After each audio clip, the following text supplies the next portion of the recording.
ആരുടെ ഭരണകാലത്താണ് തിരുവിതാംകൂറിൽ post office സംവിധാനം നിലവിൽ വന്നതെന്ന് ചോദിച്ചാൽ ഉത്രം തിരുനാൾ മാർത്താണ്ഡവർമ്മയുടെ കാലത്താണ്. അപ്പോൾ ഉത്രം തിരുനാൾ മാർത്താണ്ഡവർമ്മയുടെ കാലത്താണ് തിരുവിതാംകൂറിൽ എന്ത് കൊണ്ടുവന്നത്? പോസ്റ്റ് ഓഫീസ് സംവിധാനം നിലവിൽ വന്നത്.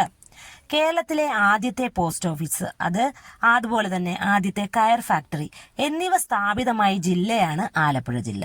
ഏതൊക്കെ വർഷമായിരുന്നു? ആദ്യത്തെ പോസ്റ്റ് ഓഫീസ് നിലവിൽ വന്നത് 1857 അതുപോലെ ആദ്യ കയർ ഫാക്ടറി നിലവിൽ വന്നത് എവിടെയായിരുന്നു എന്നായിരുന്നു? 1859 ഡാറാസ് മെയിൽ എന്ന പേരായിരുന്നു അതിന് നൽകിയിരുന്നത്. അതുപോലെ തന്നെ ഒന്നാം സ്വാതന്ത്ര്യ സമരം അതായത് ശിപായി ലഹള ഇത് നടന്ന സമയത്തെ തിരുവിതാംകൂർ ഭരണാധികാരിയും ആര് തന്നെയായിരുന്നു? ഉത്രം തിരുനാൾ മാർത്താണ്ഡവർമ്മയായിരുന്നു. പിന്നെ ഭണ്ഡാരപ്പാട്ട വിളംബരം അതെന്നായിരുന്നു? 1865 ഇത് നടത്തിയ തിരുവിതാംകൂർ രാജാവ് ആരാണെന്ന് ചോദിച്ചാൽ ആരാണ് ഉത്തരം? ആയില്യം തിരുനാളാണ്. അപ്പോൾ നമ്മൾ ഉത്രം തിരുനാൾ മാർത്താണ്ഡവർമ്മയുടെ പ്രത്യേകതയായിട്ട് പറയുന്നത് പ്രധാനമായിട്ടും ചൂണ്ടിക്കാണിക്കാനുള്ളത് എന്തൊക്കെയാണ്? ഉത്രം തിരുനാൾ മാർത്താണ്ഡവർമ്മയാണ് ആദ്യത്തെ പോസ്റ്റ് ഓഫീസ് സംവിധാനം നിലവിൽ വന്നത്.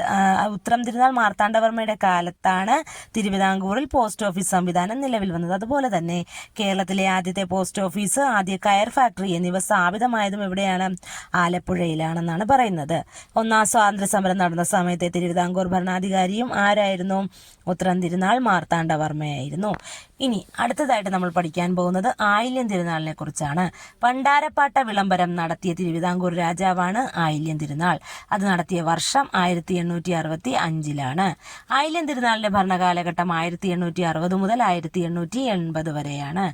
ജന്മി കുടിയാൻ വിളംബരം അത് നടത്തിയ തിരുവിതാംകൂർ ഭരണാധികാരിയായിരുന്നു ആയില്യം തിരുനാൾ. എന്നായിരുന്നു ജന്മി കുടിയാൻ വിളംബരം? 1867 ആയില്യം തിരുനാളിന്റെ പ്രശസ്ത ദിവാനായിരുന്നു ടി മാധവറാവു. പുനലൂർ തൂക്കുപാലം പണികഴിപ്പിച്ചത് ആരുടെ ഭരണകാലത്താണെന്ന് ചോദിച്ചാൽ ആയില്യം തിരുനാളിന്റെ ഭരണകാലത്താണ്. വർഷം ചോദിച്ചാൽ 1877 അപ്പോൾ ആയില്യം തിരുനാളിനെ കുറിച്ച് പറയാൻ എന്തൊക്കെയുണ്ട്? ഭണ്ഡാരപ്പാട്ട വിളംബരമുണ്ട്, എന്നായിരുന്നു? 1865 അതുപോലെ തന്നെ ജന്മി കുടിയാൻ വിളംബരം അത് 1867 അതുപോലെ തന്നെ ആയില്യം തിരുനാളിന്റെ പ്രശസ്തനായ ദിവാനായിരുന്നു ടി മാധവറാവു. പുനലൂർ തൂക്കുപാലം പണികഴിപ്പിച്ചതും ആരുടെ കാലത്തായിരുന്നു? ആയില്യം തിരുനാളിന്റെ കാലത്തായിരുന്നു. എന്നായിരുന്നു? 1877 കേരളത്തിലെ ആദ്യ ജനറൽ ആശുപത്രി, മാനസിക രോഗ ആശുപത്രി, സെൻട്രൽ ജയിൽ എന്നിവ തിരുവനന്തപുരത്ത് ആരംഭിച്ചതും ആരാണ്? ആയില്യം തിരുനാളാണ്. അപ്പോൾ ആയില്യം തിരുനാൾ എന്തൊക്കെയാണ് കൊണ്ടുവന്നത്? ആദ്യ ജനറൽ ആശുപത്രി, അതുപോലെ തന്നെ മാനസിക രോഗ ആശുപത്രി, സെൻട്രൽ ജയിൽ എന്നിവ എവിടെയാണ് കൊണ്ടുവന്നത്? തിരുവനന്തപുരത്ത്. ആരായിരുന്നു?